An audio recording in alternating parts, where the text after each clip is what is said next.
അനുഭവങ്ങൾ തീരുന്നില്ല. പ്രവാസ ലോകത്ത് നടക്കുന്നത് എല്ലാവർക്കും അറിയാലേ. എല്ലാവരും പ്രാർത്ഥനയോടെയാണ് നമ്മൾ തുടങ്ങേണ്ടത് കേട്ടോ. നമ്മുടെ ഗ്രൂപ്പുകളിലൊക്കെ വലിയ പ്രാർത്ഥനകളാണ് നടക്കുന്നത്.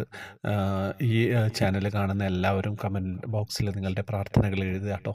അപ്പം ഒരനുഭവം കേൾക്കാം എല്ലാവരും. എല്ലാവരുടെയും മനസ്സ് ഒന്ന് ശക്തമായിട്ട് മാറാൻ വേണ്ടിയാണ് നമ്മൾ അനുഭവങ്ങൾ വീണ്ടും വീണ്ടും പറഞ്ഞുകൊണ്ടിരിക്കുന്നത്. ഹരേ കൃഷ്ണ ഗുരുവായൂരപ്പ. സർ, ഞാൻ ആദ്യമായിട്ടാണ് ഈ ഗ്രൂപ്പിൽ എൻ്റെ അനുഭവം എഴുതുന്നത്. എനിക്ക് ഒന്ന് രണ്ട് അനുഭവങ്ങൾ ഉണ്ടായിട്ടുണ്ട്. അതിലൊരു അനുഭവം എനിക്ക് പറയാതെ വയ്യ.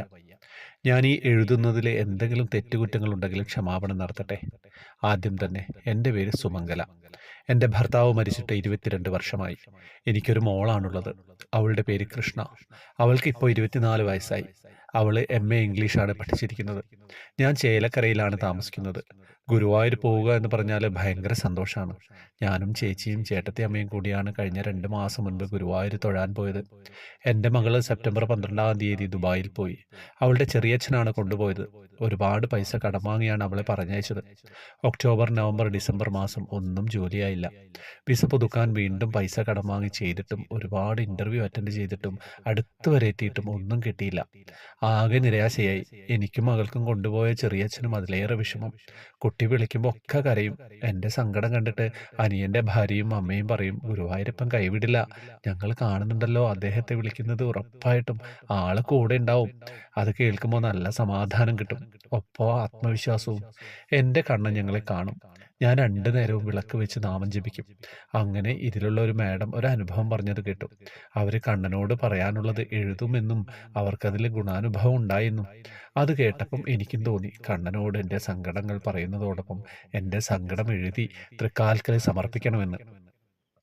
അങ്ങനെ ഞാനും ദിവസവും വിളക്ക് വെച്ച് നാമം ചൊല്ലുന്നതിന് മുമ്പ് എഴുതി നാരായണീയത്തിന് മുൻപിൽ വയ്ക്കും. നാമം ചൊല്ലിയതിനു ശേഷം അത് ഭഗവാന്റെ മുൻപിൽ വായിച്ച് കൃഷ്ണവിഗ്രഹത്തിന് സമീപം വയ്ക്കും.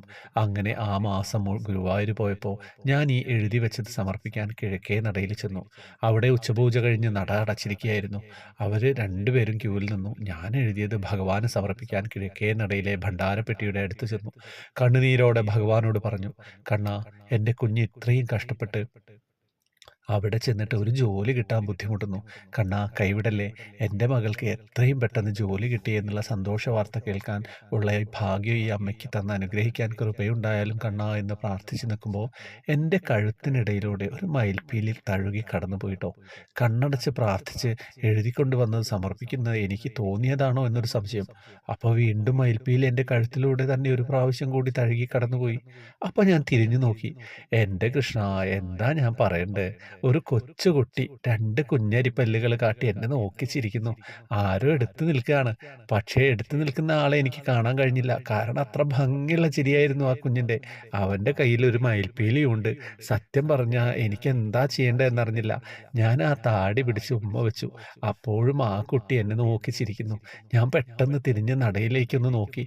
അതിനുശേഷം തിരിഞ്ഞു നോക്കിയപ്പോൾ അവരെ അവിടെ കാണാനില്ല. എൻ്റെ കണ്ണാ, ഈ അനുഭവം ഉണ്ടായി കുറച്ച് ദിവസങ്ങളായപ്പോഴേക്കും എൻ്റെ മകള് ജോലിക്ക് കയറി. ആ സന്തോഷ വാർത്ത കേട്ടു. സന്തോഷമായി കണ്ണാ. ഇപ്പോൾ 1 മാസമായി അവൾ അവിടെ ജോലി ചെയ്യുന്നു. എന്നും കൂടെ ഉണ്ടാവണേ കണ്ണാ. ഒരുപാട് അനുഭവങ്ങൾ ഇതിലൂടെ കേട്ട കണ്ണനോട് ഞാൻ എപ്പോഴും പരിഭവം പോലെ പറയാറുണ്ട്, എനിക്കും അതിനുള്ള ഭാഗ്യം തരണേ എന്ന്. എൻ്റെ കണ്ണൻ എൻ്റെ പ്രാർത്ഥന കേട്ടു. നന്ദി കണ്ണാ, നന്ദി. പിന്നെ എൻ്റെ മനസ്സിൽ വല്ലാതെ തങ്ങി നിൽക്കുന്ന ഒരാഗ്രഹമുണ്ട്. കണ്ണൻ ആ ആഗ്രഹം സാധിച്ചു തരാൻ എൻ്റെ ഒപ്പം പ്രാർത്ഥിക്കാൻ കൃപയുണ്ടാവണം. നന്ദി എത്ര പറഞ്ഞാലും മതിയാവില്ല. കൃഷ്ണ ഗുരുവായൂരപ്പ, എന്നും കൂടെ ഉണ്ടാവണേ. എന്താ കഥ! എന്തൊരനുഭവമാണല്ലേ! എന്തൊരു സന്തോഷമാണ് ഈ അനുഭവം കേട്ടപ്പോൾ. ഒരു മയിൽപ്പീലി തലോടിയത് മാതിരി തന്നെയുള്ള അനുഭവമായിരുന്നു. തുടക്കവും അവസാനവും ഒക്കെ.